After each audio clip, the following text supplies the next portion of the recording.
अस्सलाम वालेकुम। आज हम लोग नेक्स्ट यूनिट स्टार्ट करेंगे अपना परचम एक, उसकी तशरीहात पढ़ते हैं। तो पहला शेर है, अपना रिश्ता अपनी मंजिल अपनी धूप और छाऊँ एक, खुशियाँ सांझी आंसू सांझे नगरी गाँव गाँव एक। तो इस तशरीह में जो है शायर जो हैं वो हमें इत्तेफाक व इत्तेहाद का दर्स देते हुए कहता है कि हम सब मुसलमान हैं, हमारा आपस का ताल्लुक मज़हब की बुनियाद पर उम्मत मुसलमान के हर फ़र्द जो है उसकी ज़िंदगी का जो मकसद है वो एक ही है। हुज़ूर पाक सल्लल्लाहु अलैहि वसल्लम ने उम्मत मुसलमान के हर फ़र्द को एक जिस्म की मानंद करार दिया है, यानी एक जिस्म की तरह है। अगर जिस्म की किसी एक हिस्से में तकलीफ़ हो तो पूरा जिस्म जो है वो तकलीफ़ महसूस करता है। शायर कहता है इसलिए हमें मुसलमान होने की हैसियत से एक दूसरे के दुख सुख में शरीक होना चाहिए। शायर का कहना है कि हमारी खुशियाँ और गम सब साझे हैं क्योंकि हमारे शहर और गाँव एक हैं, हमारे शहर और गांव एक दूसरे से मिलते जुलते हैं। इस शेर में नगरी और गाँवों से शायर की मुराद वहाँ में बसने वाले लोग हैं। आगे है, रावी जेहलम सिंध चनाब अपने साज अपने मिज़राब, प्यार का दरिया एक हमारा प्यास की शबनम एक है, अपना परचम एक अपना कायद आज़म एक है।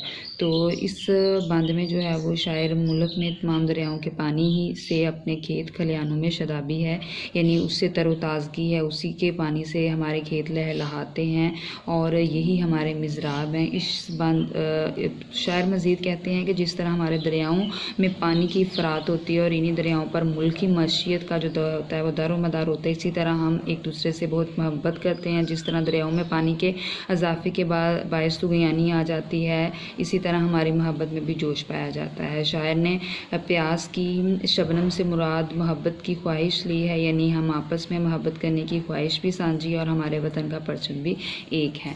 उसके बाद अगला बंद पढ़ते हैं, जो हरे मैदानों में बाग बड़े खलियानों में आस की रास रचाएं हम, अपना परचम एक अपना कायद आज़म एक। तो इस तशरीह में इस बंद की तशरीह शायर कुछ इस तरह से करते हैं। शायर कहते हैं कि मेरे मुल्क के मैदान सरसब्ज़ हैं और मेरे वतन की सरज़मीन ज़रख़ेज़ है जो वाफर मिकदार में फसल देने वाली है, यानी हम इससे बहुत ज़्यादा मिकदार में जो है वो फसल हासिल करते हैं।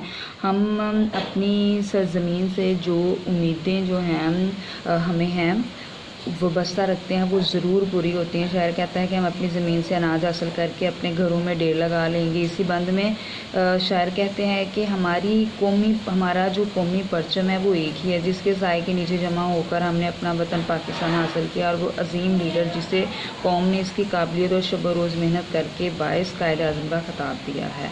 ठीक है, तो ये आप लोगों की 3 तशरीहात हैं जो कि आप लोगों ने अच्छे से तैयार कर लेनी है। ओके, खुदा हाफिज़।